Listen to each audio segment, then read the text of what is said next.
I wasn't expecting a handwritten invitation. Most people don't send them anymore. Everything is digital, clipped, convenient. But there it was pressed between two grocery flyers. A white envelope with floral embossing and my name spelled in careful cursive. Grandma Elise. I held it a while before opening it, just staring. Our hands aren't as steady as they used to be, so the paper fluttered like a bird's wing when I finally slid the card out. Pale pink, gold trim, and Lily's smiling face printed neatly in. The corner beside a man I hadn't met.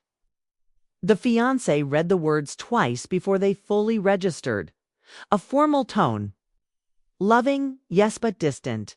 We would be honored to have you at our wedding. Kindly dress modestly and please act normal. I read that line again. Act normal. What does that mean?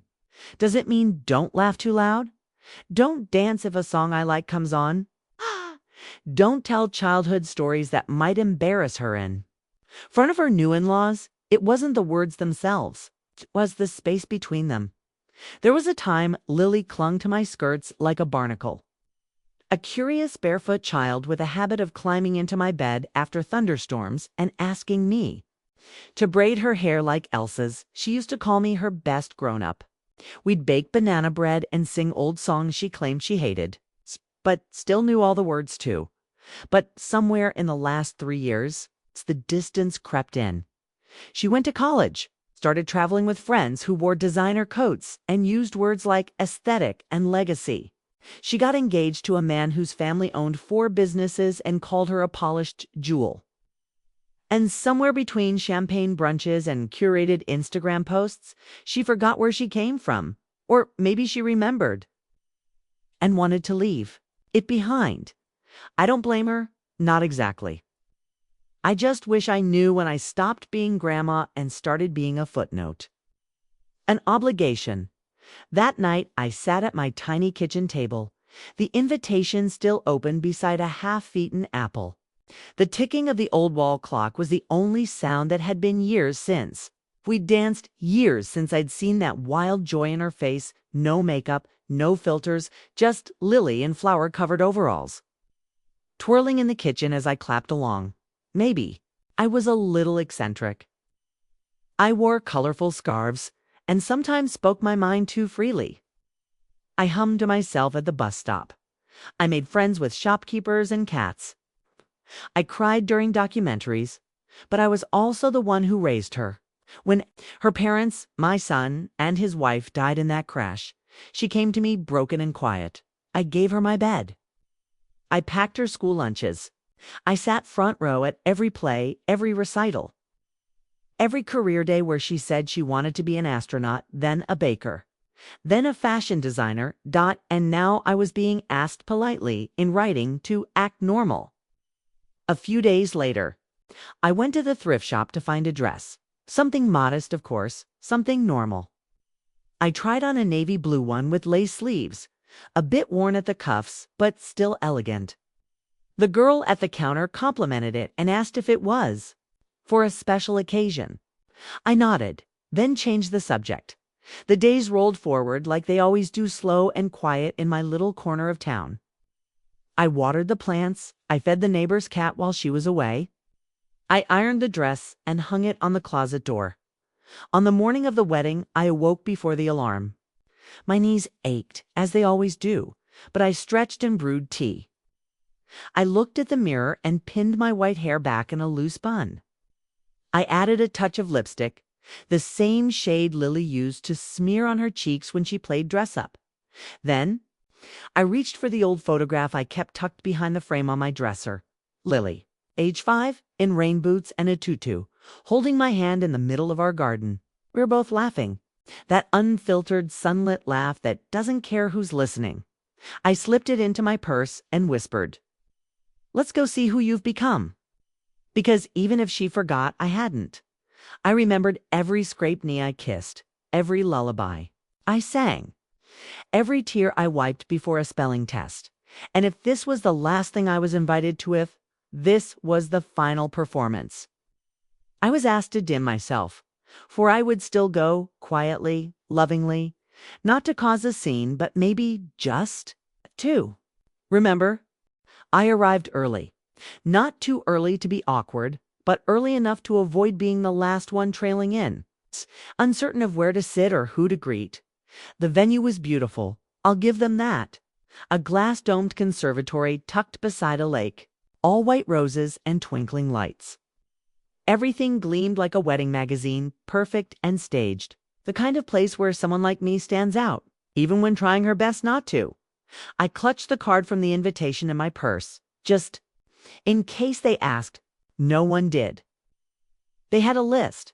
The young woman checking names at the gate looked me over, scarf, dress, plain heels, and hesitated. "Your name again?" she asked. "Elise Hart," I said, smoothing the front of my dress. "I'm the bride's grandmother." She blinked at the clipboard, lips tight.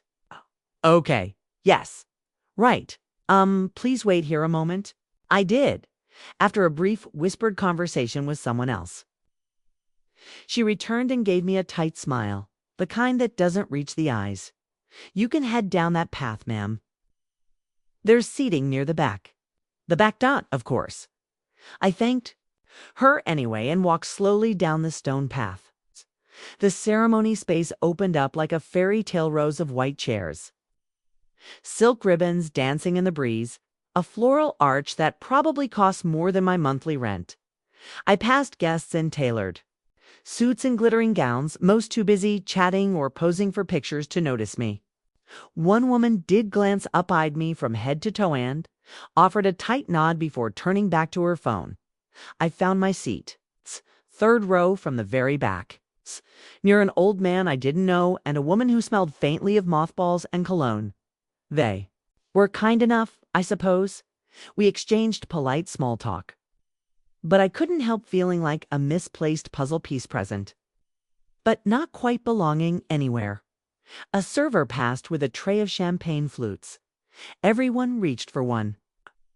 Didn't. I'd brought a thermos of chamomile tea in my purse. It felt more honest, somehow. A few more guests filtered in. The music changed. The air shifted, and then Lily appeared. She was breathtaking.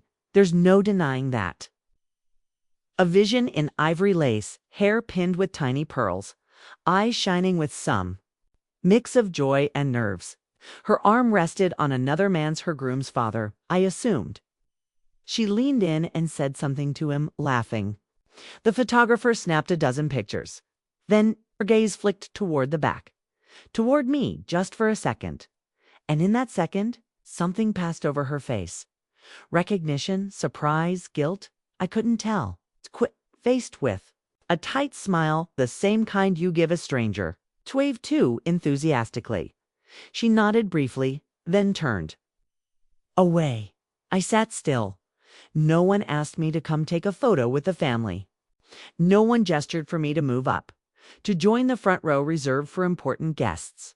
Those seats had names on them. Mine was not among them. I watched from my spot as Lily danced with her groom for the first dance. Applause followed. Flashes from phones lit the dimmed room. Then came the father-daughter dance. She had no father. He died when she was 9. I remember her clinging to my arm at the funeral, asking if I would be both grandma and daddy now. But today she danced with her father-in-law. A tall, stately man with salt and pepper hair and a politician's smile. The guests clapped as they twirled, cameras clicking. I sipped my tea and stayed seated, not far from me. Someone whispered, "I think that's her grandmother, the one who raised her." Another voice replied, "Really? Huh. You'd think she'd be up front." "Oh, maybe there." Not close. I didn't turn around. I didn't correct them. What was the point? At dinner, I was served late. The server apologized, said my table wasn't on the main list. He brought me a plate anyway, a bit colder than the others. I ate slowly, listening to laughter echo. Down the long tables, people toasted the couple. The groom's mother gave a speech full of clever anecdotes and subtle digs at humble beginnings. The room roared with laughter. I smiled, not because it was funny, but because I had spent a lifetime learning how to smile when something wasn't meant for me. At some point, I looked around at the fairy lights strung high above us. They were beautiful, fragile, suspended in air like little stars pretending to be permanent. And I wondered, had I become a guest in my own story? The kind of guest who watches her legacy walk down the aisle and doesn't even know what kind of cake they picked or what the inside jokes meant. Still, I stayed because leaving would be louder than silence. And because I remembered a little girl in rain boots who once asked me if we could dance forever. Even when we were old, so I waited. And as the evening rolled on and the speeches ended, and the band finally began to play something that didn't sound like a commercial, I heard it. A few gentle chords, a soft piano intro, then a familiar melody, a song we used to twirl to in the kitchen, long before pearls and guest lists and act normal ever came into our lives. My fingers curled around the thermos and my heart began to stir. It started slow, so slow, I almost thought I imagined it. Just a faint melody weaving itself through the clatter of silverware and the murmur of distant conversations. A soft piano intro, notes hanging in the air like forgotten perfume, then came the guitar, then the drums. And my heart stilled. That song, I hadn't heard it in years. The last time it played, it crackled from an old radio in my kitchen while Lily danced barefoot on the tiles, arms flung out like wings. We used to call it our stirring song because it always seemed to come on when we were baking. Banana bread, cinnamon rolls, cupcakes she'd frost with too much glitter. We'd drop the spoons, wipe flour on our aprons, and spin. One hand in mine, the other in the air, she'd shout, "Dance with me, Grandma!" Pretend we're at a royal ball.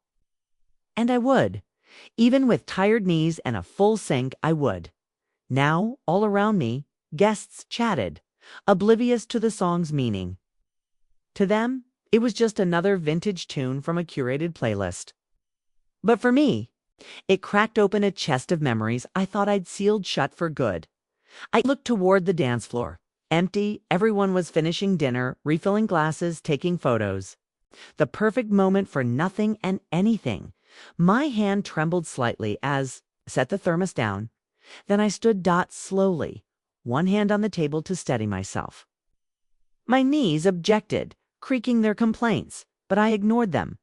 I didn't know what I was doing at first. I wasn't planning to make a scene. I just wanted to feel something again, something that belonged to me. I walked to the edge of the dance floor. No spotlight, no fanfare. Just me standing still under strings of fairy lights, surrounded by people too busy to notice, and then I moved. Just a sway at first, barely there, a gentle rock side to side. Then a step, then another. My body remembered. Even if the world had tried to forget me, my body remembered. The music wrapped around me like an old friend.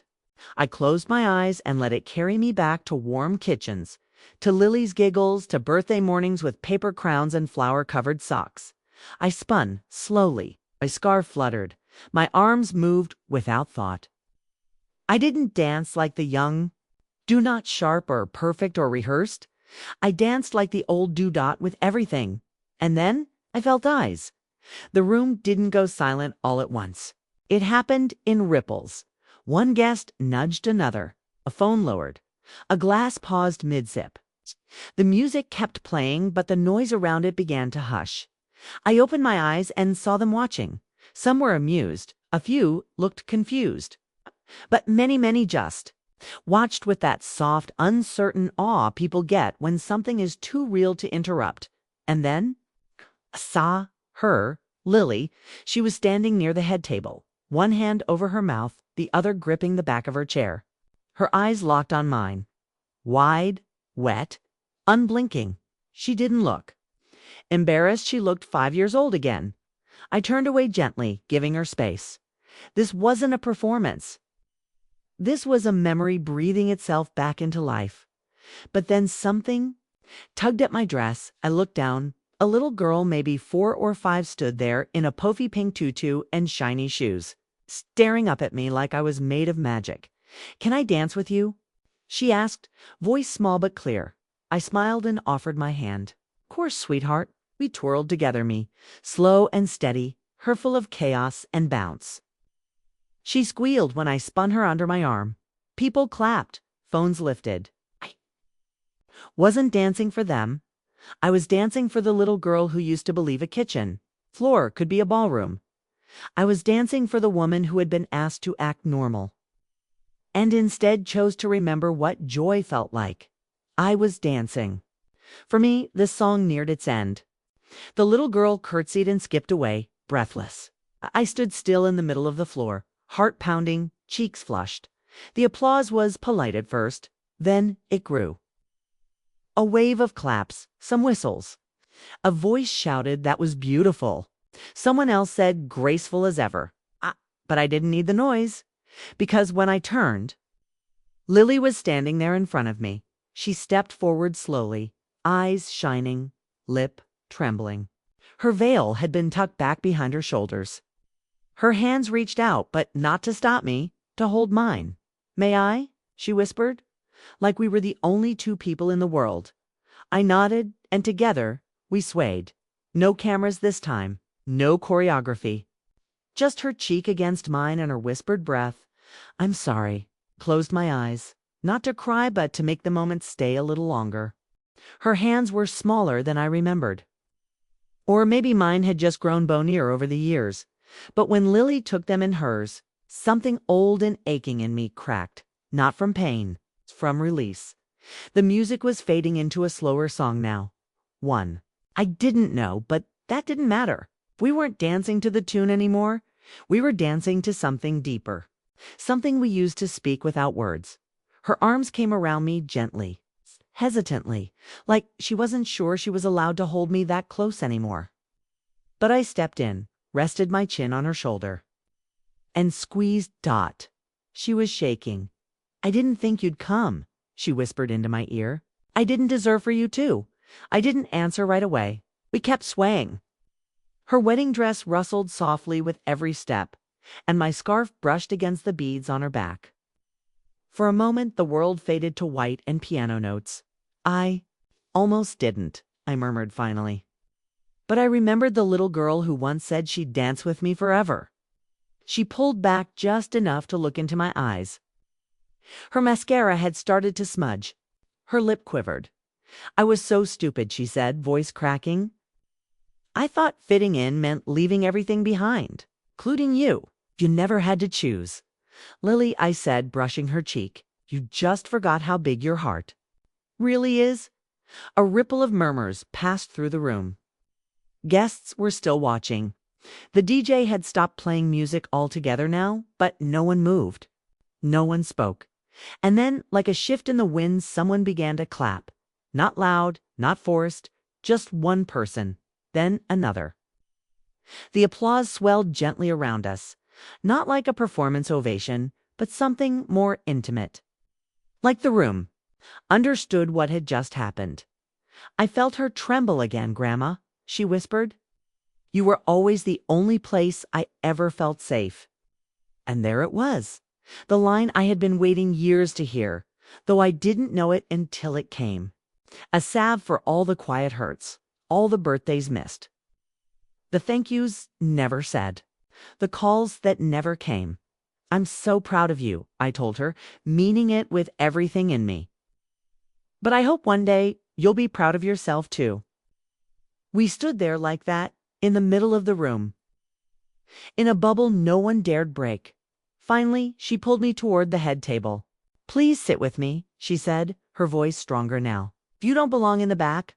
I hesitated, not from bitterness, just surprise. "Are you sure?" She laughed gently. "I'm sure I was wrong to leave you there in the first place." As we walked together, a few guests stood to let us pass. Her new in-laws, the ones with perfectly practiced smiles, didn't say a word, but I could feel their eyes on us. Perhaps measuring, perhaps realizing Dot at the head table, Lily moved her name card aside and placed mine beside hers. Then she handed me a fresh plate, warm and full. I sat, took a sip of the champagne someone poured, and for the first time that evening, I didn't feel like a shadow. The rest of the night blurred a little. I danced again, not like before, but with joy still humming in my bones. I laughed with the flower girls. A young man asked me for a spin and called me the most elegant woman in the room. I accepted Dot, and when the evening began to wind down, Lily came to me once more. We stood by the lake as the last few photos were taken. I should have told them all, she said quietly, that you raised me, that everything I am, I owe to you. Shook my head, smiling. No, my darling, you owe me nothing, but I'm glad you remember. She leaned her head on my shoulder. They're going to post that video, you know, of you dancing. It's already everywhere. People are calling you the elegant grandma. I laughed softly. Let them. Will you be embarrassed? She asked. No, I said, watching the moonlight shimmer on the water. For once, I think I'll let the world see me. The real me. She slipped her hand into mine. Dance with me again. One more time. No audience. Just us. So we did. Barefoot on the grass, arms swaying in the hush of the night. We danced like two people remembering what love feels like before. The world teaches you shame. The next morning, I woke up with a soreness in my legs and a warmth in my chest I hadn't felt in years. Dancing will do that to a woman who hasn't done it in a while. It's a will being seen. I sat by the window, a cup of tea steaming in my hands, watching the neighborhood slowly stir to life. It was quiet, ordinary, nothing like the night before, but somehow everything felt different. There were no string lights, no champagne towers, no cameras, just birdsong, and the memory of Lily's arms around me, holding tight as if she finally remembered what I'd always been. I thought that would be the end of it. A beautiful chapter closed, a single night of honesty in a lifetime of silence. But Lily surprised me. 3 days later, she showed up on my porch, no makeup, no heels, no carefully curated version of herself. Just Lily, my Lily, in a cardigan too big for her shoulders and her old pink sneakers. She was holding a spread grocery bag. I didn't want to call, she said sheepishly. I wanted to. Show up. I stepped aside, heart thudding, and let her in. The bag held flour, eggs, butter, and to overripe bananas. You remembered, I said, my throat catching. She smiled. It's banana bread day. We baked together just like we used to. Flour. On our cheeks, music playing low in the background. She hummed the song from the wedding under her breath as we stirred. And when the batter was in the oven, she curled up on the couch like she always did when she was little. I've been thinking about everything, she said softly. I let other people tell me who I should be, what's acceptable, what's impressive. And I was scared that if I held on to you, they'd see where I came from and judge me. I didn't interrupt. I just let her talk. She needed to speak it aloud. But what I forgot, she continued, is that you are the best part of where I came from. Tears slipped down my cheek. I didn't wipe them away. She reached for my hand. I've been writing thank you notes to everyone who came to the wedding, but I couldn't write yours. Kept trying, and nothing was good enough. So I'll just say it out loud. She shifted to face me, her eyes steady and full of something that looked like grace. Thank you for raising me when you were grieving. Thank you for singing to me when your own voice was shaking. Thank you for letting me go, even when I didn't look back.